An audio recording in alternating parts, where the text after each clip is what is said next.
एक जंगल में एक बेहद चालाक बाघ अकेला रहा करता था। हालांकि जंगल में और भी बहुत सारे जानवर रहते थे, परंतु वह बाघ अपने परिवार से बचपन में ही बिछड़ चुका था। इसलिए उसने अपना सारा जीवन अकेले ही संघर्ष के साथ इस घने जंगल में गुजारा था। वह जंगल के प्रत्येक कोने कोने से वाकिफ था, अतः उसे इस जंगल में किसी भी चीज का भय नहीं रहा था। वह सारे जंगल में अकेला घूमता और जब जरूरत पड़ती तो अपने खाने की व्यवस्था कर ही लेता। कहते हैं ना कि किसी पारिवारिक व्यक्ति की घर की जिम्मेदारी उसकी जिंदगी से उसे गुमराह कर देती है, क्योंकि वह हर वक्त अपने परिवार के सदस्यों के बारे में ही सोचता है। अगर वह खाना अकेले भी खाता है तो उसे वह खाना यह सोचकर हजम नहीं हो पाता कि उसके घर वाले भूखे रह जाएंगे और उसका पेट भर जाएगा। लेकिन बाघ का परिवार था ही नहीं और वह अपना जीवन खुद के बनाए नियमों एवं शर्तों के बल पर जीता। इसलिए वह हर दिन खुशी के साथ मौज मस्ती करके बिता लेता। वह बड़े से बड़े जानवर के साथ चालाकी से खिलवाड़ कर देता।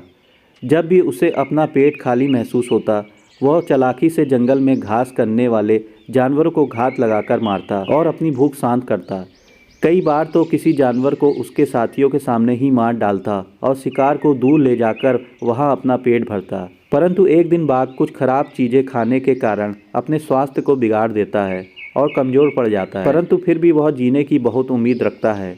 तबीयत बिगड़ने के दौरान वह एक पेड़ के नीचे कई दिनों से झाड़ियों में ही बैठा रहता है। एक दिन वहां से कुछ सूअर और उसके बच्चे भोजन की तलाश में घूमने निकलते हैं, तो सूअर की नज़र एक बाघ पर पड़ती है।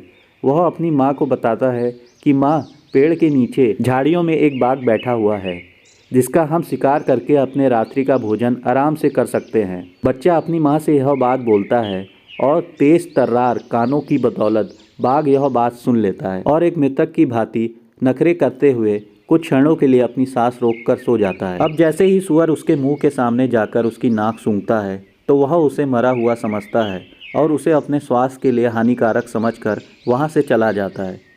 मॉरल ऑफ द स्टोरी: इस प्रकार एक बाघ अपनी चालाकी के कारण सूअरों के मुंह से बच जाता है। हमें भी हमेशा मुश्किल वक्त पर अपनी बुद्धि का सही प्रयोग कर ऐसे ही निर्णय लेना चाहिए जिससे हम खुद की सुरक्षा कर सकें।